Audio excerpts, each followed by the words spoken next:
Bonjour, aujourd'hui on va faire une activité pour les petites sections, mais qui peut très bien être adaptée pour les moyens et les grands. Donc on a 3 récipients, et puis on a ce que vous voulez, ça peut toujours être des grains de riz, ou n'importe quoi qui va nous permettre de compter.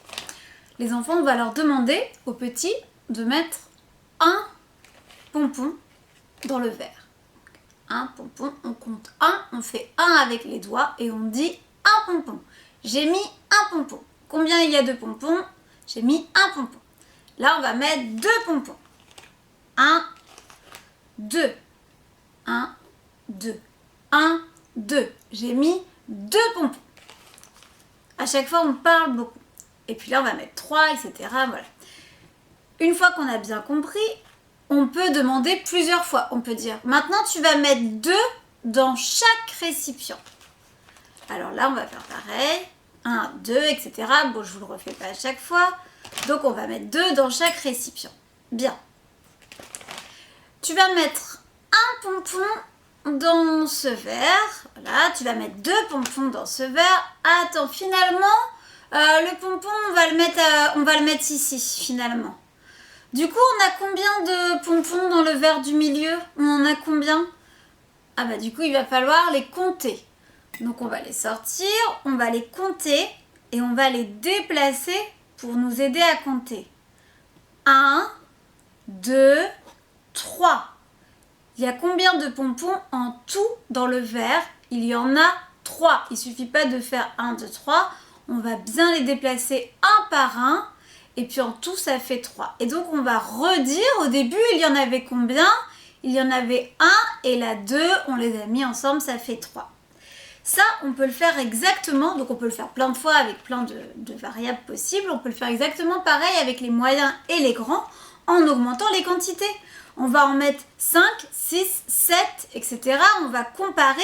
Si on en met 5 ici et si on en met, hop, 1, 2, 3, 4, 5, 6 ici, après, on peut dire, si on en fait plusieurs, dans lequel il y a le plus de pompons. Ah oui, mais je ne sais plus combien j'en avais mis. Ah ben, on va recompter.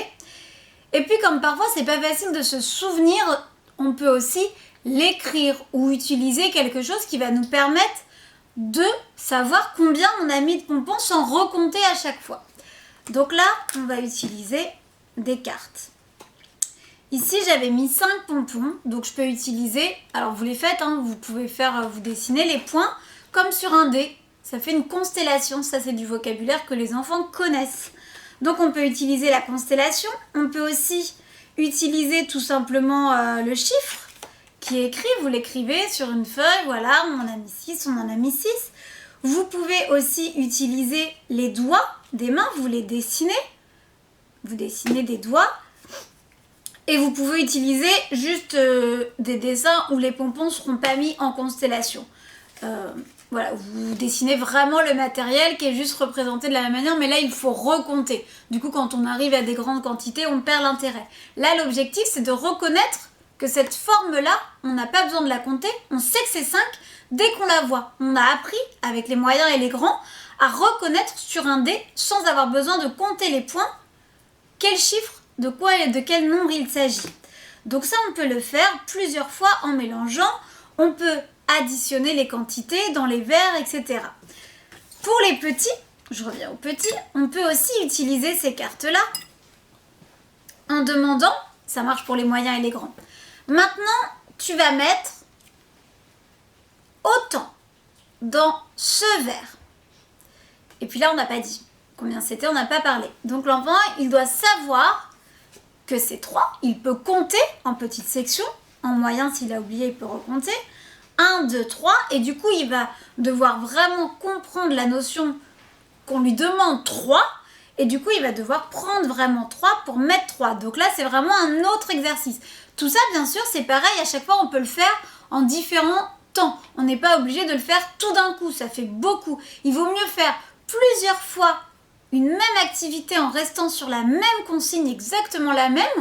Et puis quand on va reprendre la fois d'après, on va faire la même et là on va la changer. On va changer une variable. Et puis on va le refaire encore une fois, on va rechanger une nouvelle variable, etc. Donc là vous avez de quoi faire aussi pendant plusieurs fois. Bon travail!